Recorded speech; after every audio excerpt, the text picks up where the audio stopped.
तो पाकिस्तान मैच हार गया है और अपनी ही गलती से पाकिस्तान मैच हार गया है क्योंकि जब सैम अयूब इंजर्ड हुए तो उसके बाद उन्हें एक ओपनर की ज़रूरत थी, लेकिन उन्होंने जो सिलेक्शन की वो उन्होंने on the basis of I don't know what, किस बेसिस पे उन्होंने सिलेक्शन की।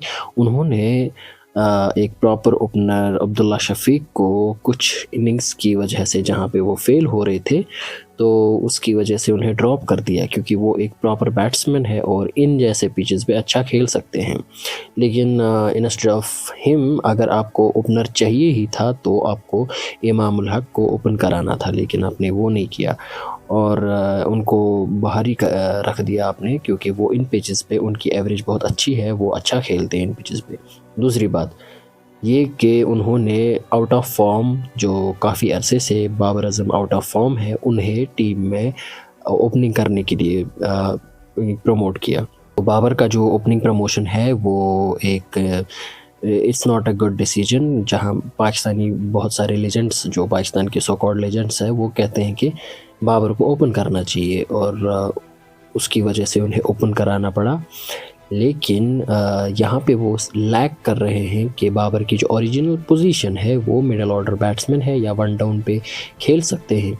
टॉप ऑर्डर में अगर खेलेंगे तो वन डाउन ही उनकी बेहतर पोजीशन है, उसके अलावा नहीं। क्योंकि कल भी देखे कि 23 बॉलों पे 10 रन बनाए उन्होंने और कुछ अच्छा एक स्ट्रोक उन्होंने अच्छा खेला, बाकी वो स्ट्रगल कर रहे थे। ही वॉज नॉट प्लेइंग, वो फ़खर को सपोर्ट नहीं कर रहे थे। जहाँ पे फ़खर 40 रन बनाए हुए थे वहाँ पे बाबर 10 रन पे खेल रहे थे। और इस तरह अगर आप एक साइड पे बॉलें खाएंगे, दूसरे साइड पे आपका बैट्समैन शॉट्स खेलेगा तो ये नहीं चलेगा, क्योंकि अगर आप सिंगल को रोटेट नहीं कर सकते तो आप प्रॉपर ओपनिंग बैट्समैन नहीं हैं। साइड लाइन किया इरफान नियाज़ी को और हसीबुल्लाह को, और इन दोनों के बदले उस्मान खान को टीम में इंक्लूड किया। जो उस्मान खान पता नहीं मतलब उनके पास इतना क्या एक्सपीरियंस है कि वो टीम में आए, और इरफान और हसीबुल्लाह। उसके बाद फ़हीम अशरफ को टीम में इंक्लूड कर दिया, किस बिना पे कुछ नहीं पता। खुशदिल शाह जो कल बहुत एक तो उन्होंने रन्स खाए स्पिन में और दूसरा उन्होंने बहुत घटिया बैटिंग की।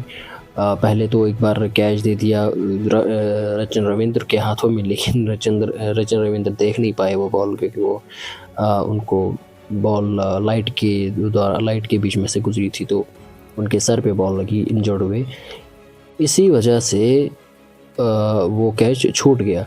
तो उसके बाद 15 रन बनाए और दे दिया अपना विकेट। तो इस तरह से नहीं चलता। जो आपने सिलेक्शन की है it was the worst selection. जब भी पाकिस्तान का अगर आप हिस्ट्री देखेंगे, जब भी एक बड़ा टूर्नामेंट आता है तो कुछ प्लेयर्स ऐसे होते हैं वो अचानक से टीम में घुस जाते हैं। तो किस चीज़ पे घुस जाते हैं, कैसे घुस जाते हैं, ये बस सेलेक्टर्स को पता होता है। और सेलेक्टर्स ने किस बिना पे वो कहते हैं कि हमने एक्सपीरियंस को हमने टीम के लिए प्रेफरेंस दी। लेकिन अगर आपने एक्सपीरियंस को प्रेफरेंस दी तो आपके पास इमाम उल हक थे, बेस्ट ओपनर थे। अगर आपको अब्दुल्ला के ऊपर डाउट था, अब्दुल्ला शफीक के ऊपर डाउट था, तो आपके पास इमाम उल हक थे उनकी जगह। क्योंकि सैम अयूब इंजर्ड हुए हैं तो फ़खर ज़मान के साथ उनके बदले आपने फ़खर ज़मान को रख लिया, क्योंकि फ़खर ज़मान भी एक्सप्लोसिव बैट्समैन है तो ठीक है। लेकिन उसके बाद अगर आपको एक बैट्समैन ऐसा चाहिए जो आपको सिंगल रोटेट कर सके, ओपनर अच्छा प्रॉपर ओपनर चाहिए, तो इमाम उल हक से बेहतर ओपनर कोई आपके पास है ही नहीं।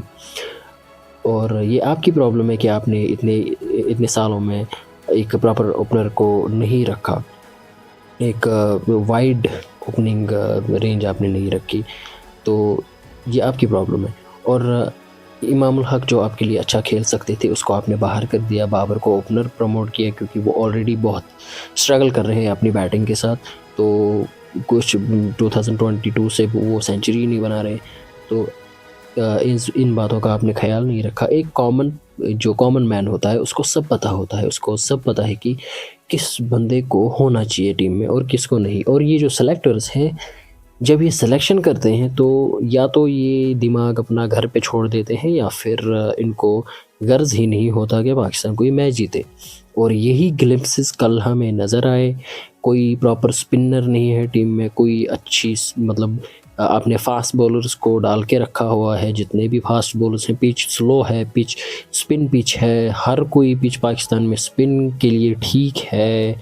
एशियन पिचेस पे हमेशा से स्पिन चलता आ रहा है। आपके पास शोएब अख्तर नहीं है, आपके पास वसीम अकरम नहीं है, वकार यूनुस नहीं, तो आपने खाली फास्ट बॉलर्स को स्क्वाड में रखा हुआ है। आपको ये फास्ट बॉलर्स देंगे क्या? इनके पास एक्सपीरियंस है, लेकिन एक्सपीरियंस का मतलब ये नहीं कि आपको जब पिच आएगी आप पिच के हिसाब से टीम को रखेंगे ही नहीं। आप फास्ट बॉलर्स को डालेंगे और पिच कुछ और कह रही होगी और आप कुछ और सिलेक्शन करेंगे, तो इन चीज़ों के ऊपर आपको देखना चाहिए। आपको इन चीज़ों के ऊपर बात करनी चाहिए, डिस्कशन करना चाहिए और ऐसे प्लेयर्स को बाहर करें जो टीम में डिज़र्व नहीं करते।